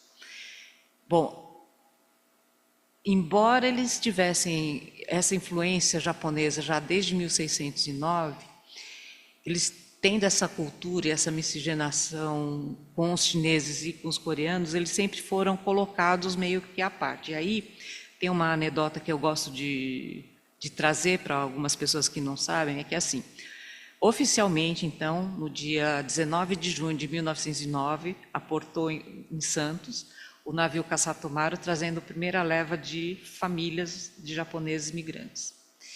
O capitão desse navio, no caminho ainda, antes de aportar, ele acabou convidando aleatoriamente, algumas pessoas ali para fazer um jantar, e de uma certa forma ele queria fazer um pequeno bullying ali com as pessoas, porque ele sabia que os japoneses eram mais discretos, mais reservados, etc. e tal, e convidou lá. E aí não foi surpresa dele que no jantar as pessoas estavam alegres, conversando, falando muito, e ele, nossa, o que é isso, né? Essas pessoas eram okinawanas, né? Ele aleatoriamente, ou seja, era uma porcentagem bastante grande de okinawanos que estava ali no navio, né? E essa é uma coisa que a história não conta para a gente e que a gente não sabe, que é isso. Dentre os japoneses, tinha os okinawanos que não são diferenciados, por quê? Porque eles são japoneses também, afinal, né? Então, não tem por que a gente fazer essa discriminação, mas eles fogem, então, desse estereótipo do japonês, tá? Existem também uma outra categoria chamada burakumin, que, na verdade, assim, eles não têm uma diferenciação, sei lá, genética, nem nada, mas são as pessoas que são descendentes de trabalhadores nas funções consideradas impuras. Então, são os executores de criminosos, os curtidores de couro e coveiros, né? Ou seja, eles fazem um trabalho sujo que ninguém quer fazer, então eles são a ralé, então eles também são discriminados, né? Ou seja, os japoneses não deixam de ser também um povo que tem essa forte inclinação para essa coisa que a gente chama de racismo. E aí, assim, uma das coisas que eu venho pensando, né, nessa questão do racismo, é que assim, a gente tem essa noção hoje, né, de racismo estrutural, né, ou seja, o racismo como parte, né, das estruturas sociais. Ela não é exclusiva de gente preta versus gente branca e vice-versa, né? Ela abrange toda a população humana, né? Como é que fala? Está sujeita a esse tipo de racismo. E aí a minha pergunta é, a gente pode falar que o racismo seria arquetípico? Isso está na raiz de nós, seres humanos todos? Né? Você responde para a gente, Ana? Vamos lá. Tá aqui. É que eu li essa semana no livro do racismo cultural daquela Fanny Brewster, uma coisa muito interessante que ela está falando sobre complexos raciais. E na origem de todo complexo, no cerne de todo complexo, existe um arquétipo. E quando ela está falando da universalidade disso, ela pergunta exatamente isso. Qual é o arquétipo que está na origem do complexo racial? E eu achei super interessante e impactante que ela fala é o arquétipo da sombra. É a projeção do mal no outro. Então, nesse sentido, o racismo seria arquetípico na medida em que a sombra é arquetípica. Mas a maneira de lidar com isso, sabe, a rejeição isso é patriarcal. A rejeição da sombra, a conversão do outro, a tentativa de fazer com que o outro seja aceito na medida em que ele é parecido com o eu, isso a gente está numa fase de desenvolvimento que a gente precisa superar, né, para entrar na alteridade. Mas ela coloca arquetípico no sentido de que a origem é a sombra. A forma de lidar com a sombra vai evoluindo em ciclos diferentes de desenvolvimento. E se a gente está tentando e buscando entrar num ciclo de alteridade, então a ideia é que o outro é diferente, o outro me desorganiza, o outro puxa o tapete debaixo do meu pé, o outro faz com que eu não saiba mais nada, nem a respeito do outro, mas que principalmente eu perceba que eu não sei nada a respeito de mim, e graças a Deus isso vai me levar a um desenvolvimento. Mas a ideia é que a sombra é arquetípica, né? E que a gente tem que aprender a lidar com isso, senão aquela coisa que eu acho muito interessante é que o filho que Zeus escolheu para ser o sucessor dele é o Dionísio, e o Dionísio só gosta de ser cultuado coletivamente, ou vamos todo mundo ou não vai ninguém. Então a gente realmente precisa aprender a lidar com a sombra de um outro jeito. Mas a ideia é que é arquetípico sim, porque a sombra é. Será que a gente está, então, em rumo ao fim da polarização? Tomara. Sabe o que eu estava pensando, Beth? Você pode? É que a gente está. Só uma coisa que eu queria mesmo te perguntar, que eu tenho observado, eu não sei se vocês têm observado, quem atende criança mais velha, adolescente, tudo, a grande explosão do interesse pela cultura japonesa nessa molecada que vem aí. Se você tá observando isso, a molecada está fazendo Duolingo de japonês. Eu comecei a fazer Duolingo de japonês para cumprimentar e para entender o que meus netos estão brincando entre eles de falar konnichiwa e se cumprimentar assim. E eles estão desenhando, eles estão assistindo os animes, eles estão comendo comida japonesa com muito mais desejo do que... E é impressionante como eles experimentam. Eles não experimentam aquele verdinho que tem no arroz, mas a comida japonesa vem com aquela variedade de coisas que eles nunca viram e eles comem, experimentam e gostam e querem e pedem para fazer. Então, como é que dá para entender o que eles estão buscando nessa referência que a gente negou tanto? O que eles estão encontrando lá? Tem um jeito de lidar com a violência, tem um jeito, nos animes, né? Tem uma questão do pecado, do mal. As lutas marciais também, né? As lutas marciais. A molecada toda está fazendo. Eu tenho o Krav Maga, que é israelense, não é japonês, tem a capoeira, o resto eu acho que é tudo quase que eles estão fazendo. Eles todos sabem contar até 10 em japonês, eles têm um prazer enorme de obedecer ao sensei, eles têm um conceito de hierarquia que eles encontram lá, que é diferente. O que tem aí? O que pode ser? Porque está muito bonito o interesse da molecada de 12, 13, 14 anos, a imersão, as roupas, os cosplay, o jeito de se vestir, os cabelos coloridos. Não sei, Ana, infelizmente eu não sei se eu consigo te responder em relação a isso. Primeiro porque, assim, como eu não tenho convívio com as pessoas dessa idade, então, assim, eu estou, na verdade, encantada e maravilhada com isso que você está me trazendo, me contando, né? Você quer comentar? Peraí, que está gravado. Tem que falar no tá microfone. ali, ó. Por causa da gravação. Sem fio é melhor.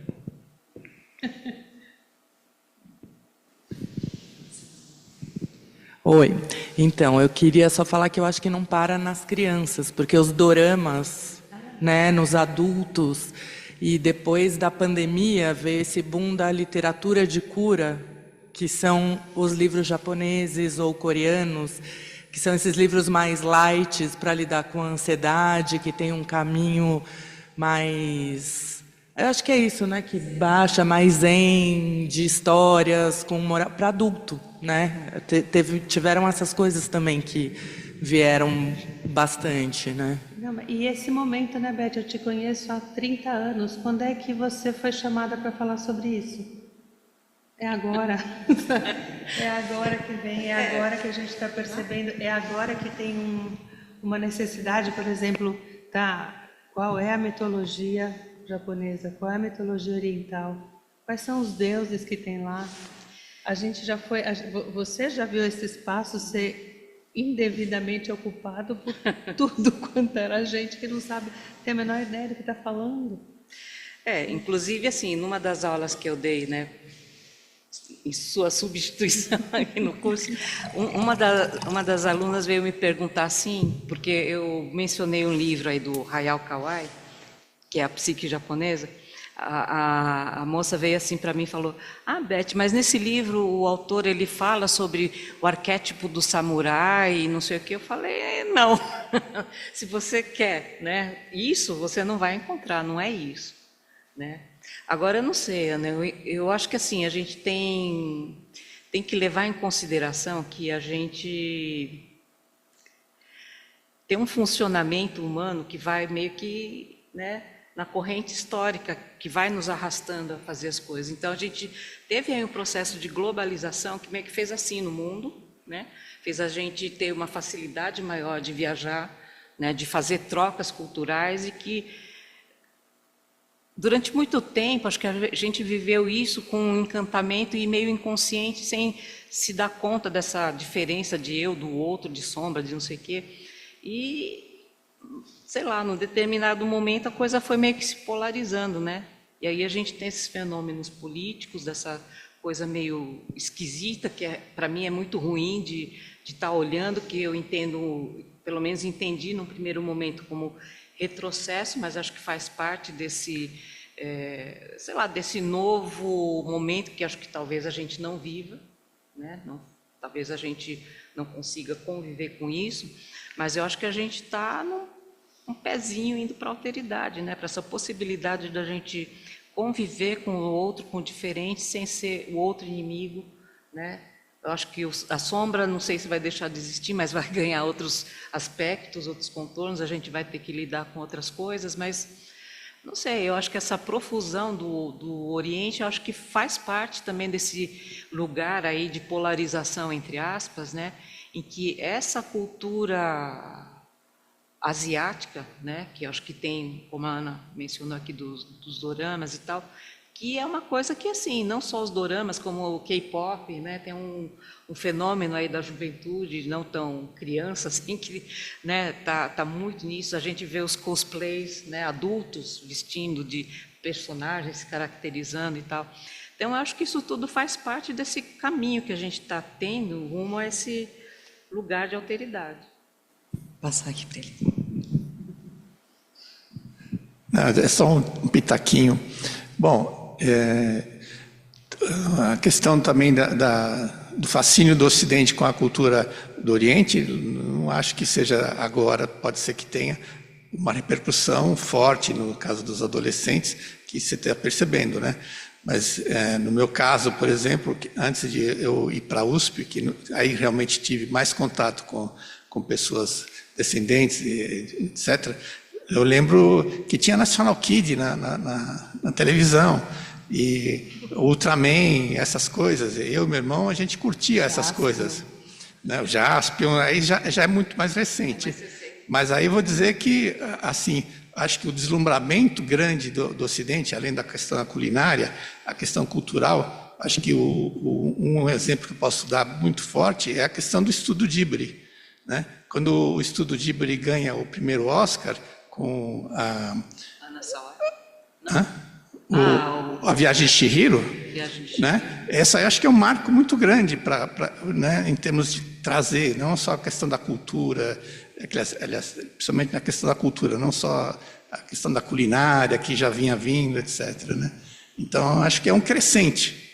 Acho que já vem vindo um crescente que talvez seja mais presente agora no que você falou. Mas eu não vejo que isso seja, não estivesse na nossa cultura desde sempre. Eu vejo isso. A busca pelo desconhecido, né? A tentativa de... Eu estava pensando, enquanto a Beth estava falando, eu nunca na vida tive uma aula sobre a história do Japão. No colegial, no ginásio, nunca. A gente não tem. Nunca. E a China, né? China, nada. É completamente, foi completamente ignorada na minha formação. Temos isso mais um. faz um lugar de projeção do inconsciente, sim, isso faz um lugar de fascínio e que agora está trazendo, talvez, essa ideia, sabe, de valores mais coletivos, de não atrapalhar o outro, de uma certa discrição, de um respeito ao mundo interno. Acho que a gente está aprendendo jeitos diferentes agora, aberto para... Eu acho que uma das primeiras vezes, de fato, perguntando, né, o que vocês têm para dizer para a gente de bom? Não, essa história me surpreendeu muito no Shogun, todo mundo cristão, sabe aquela, onde, como, por quê? Aí a Beth explicou, né, que fechou, acabou, botou todo mundo para fora aí. Entendo. Quer dizer, foi um momento de, é quase, Fordham gosta, né, da integração, reintegração, ou a coisa do Piaget, né, vai lá, reintegra e vê o que é. Só vai espiar o que é, ver o que tem de bom e traz, mas eu acho que a gente também talvez esteja aprendendo, né, a realmente perguntar o que tem nessa hierarquia, o que tem ao princípio de autoridade que a gente tem destruído tanto, que a gente precisa reconstituir. Eu acho que assim, a cultura japonesa, ela tem essa hierarquia rígida, mas eu acho que assim, é um referencial também que eu acho que a gente precisa voltar, não para a rigidez, mas para a questão de que tem hierarquia, assim, né? O que a gente vê até, inclusive, em memes, né? Como é que é? Antigamente, o aluno, repetia na escola, o pai brigava com a criança. E aí agora, o aluno vai mal, tira nota baixa, o pai vai brigar lá com o professor, né? Quer dizer, e tem uma coisa dessa relação também, aluno, professor, quem que manda na classe, né? Eu acho que tem que ter, sim, alguma hierarquia, porque senão vira essa coisa louca de as pessoas falar, não tem liberdade de expressão para falar porcaria, né? Confundindo liberdade de expressão com liberdade de agressão. Sim. Então, eu sempre vi, desde criança, que educação e costumes dos japoneses eram diferentes. Nós tínhamos vizinhos japoneses e morreu uma criança e teve no velório, na casa, nós fomos convidadas, as crianças, porque nós éramos amigos. E teve bolinho japonês. Então, tinha um menino que queria que morresse outro, porque era festa. Então, esse entendimento sempre me trouxe uma coisa boa. Eu sempre tive colegas japoneses e achando interessante. Tenho prima casada com um japonês que mora nos Estados Unidos. E então, eu pergunto assim, como é a aceitação do japonês para o imigrante no Brasil, para o japonês do Brasil. Por quê? Tem uma colega que, aos 20 anos atrás, ela foi passear em Paris. Estavam 5, 6 pessoas, ela japonesa só, daqui do Brasil. E encontravam em excursão japoneses e eles tinham uma certa recusa de conversar com ela ou de aceitar que ela era japonesa do Brasil. Aí eu pergunto, como é no Japão, como os brasileiros são recebidos? Não só como essa classe trabalhadora que eu tenho muitas colegas conhecidas que foram trabalhar, voltaram com o dinheiro, aí compraram sítio, compraram isso, aquilo, então para a gente é uma coisa boa. Né? Mas e lá, como é? Então, Márcia, eu não sei se eu vou conseguir te responder isso com precisão, mas é assim, de uma certa maneira, né, aqueles que saíram do Japão, os migrantes, eles acabam sendo vistos por quem ficou como traidores, né? Então, eles não são mais japoneses. Então, entra naquela categoria dos impuros, né, que eu estava falando para vocês.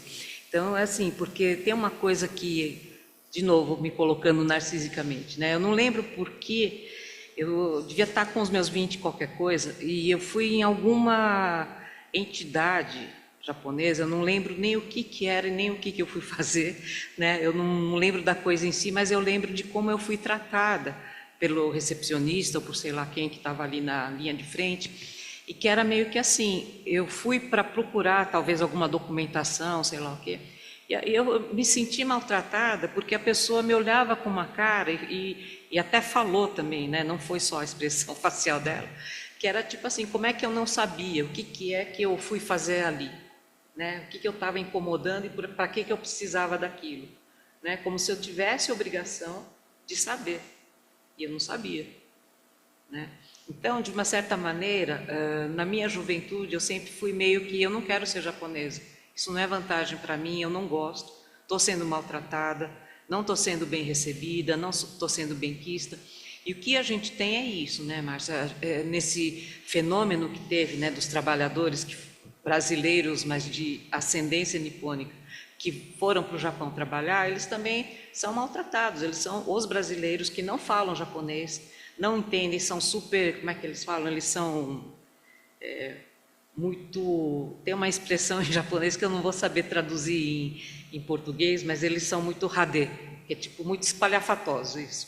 São muito espalhafatosos, falam muito alto, falam muito, né? Não são sérios assim em termos de não ficam compenetrados no seu trabalho, né? Dispersam muito, enfim, tem uma série de coisas ali que é esse embate mesmo que eu acho que tem a raiz nessa questão, né, da discriminação, porque eles são muito rígidos também. Eu acho que somos todos, né, humanamente somos rígidos e a gente não aceita ele que não é que nem a gente.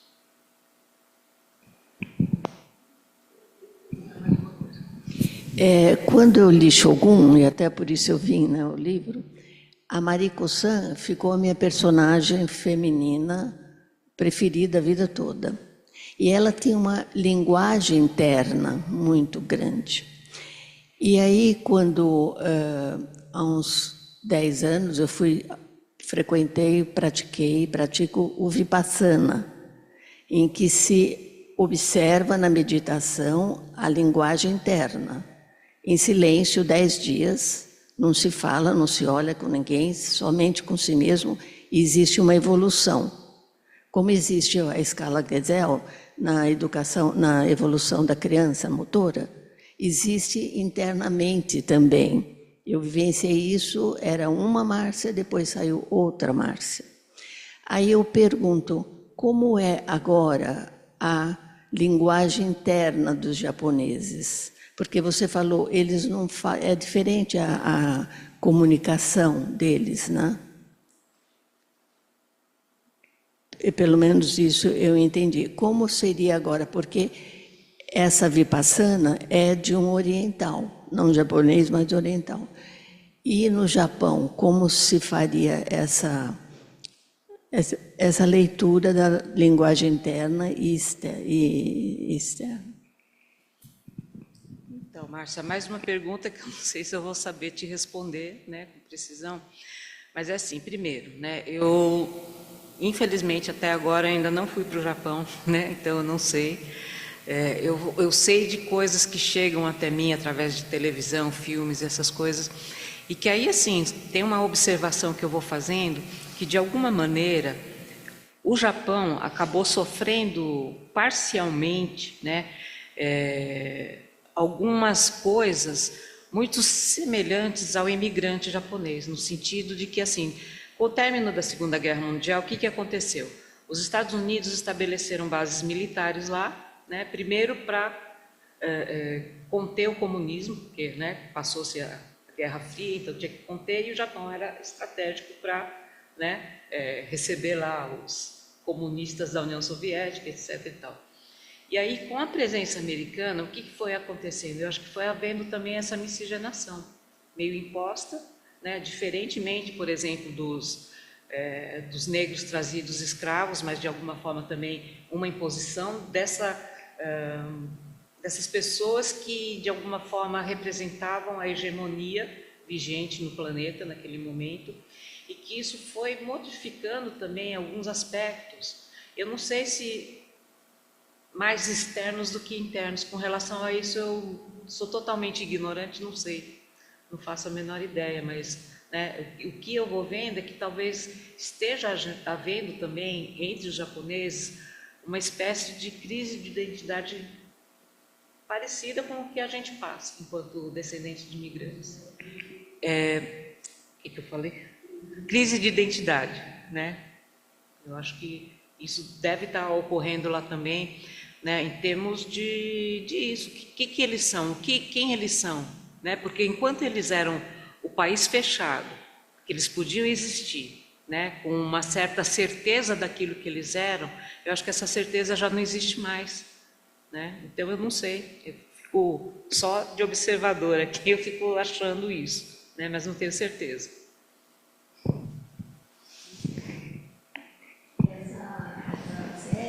Você viu na onde? Na Netflix? Não, está na Disney, está na Disney. Bom, temos mais alguma pergunta? Mais alguma colocação dos convidados também? Eu estou satisfeita. Perfeito. Quero agradecer. Então, Eu também quero agradecer de estar aqui no SESI depois de tanto tempo. A gente, então, vai encerrando o nosso evento de hoje, agradecendo a presença de vocês que estão aqui, as pessoas que estão assistindo online também, e agradecer a nossa convidada, Beth Água, por trazer tanta informação legal, tantas coisas importantes para a gente, né, nosso desenvolvimento, nossa formação aqui no SEDES, e agradecer a professora Ana Rios também pela participação e contribuição no evento de hoje.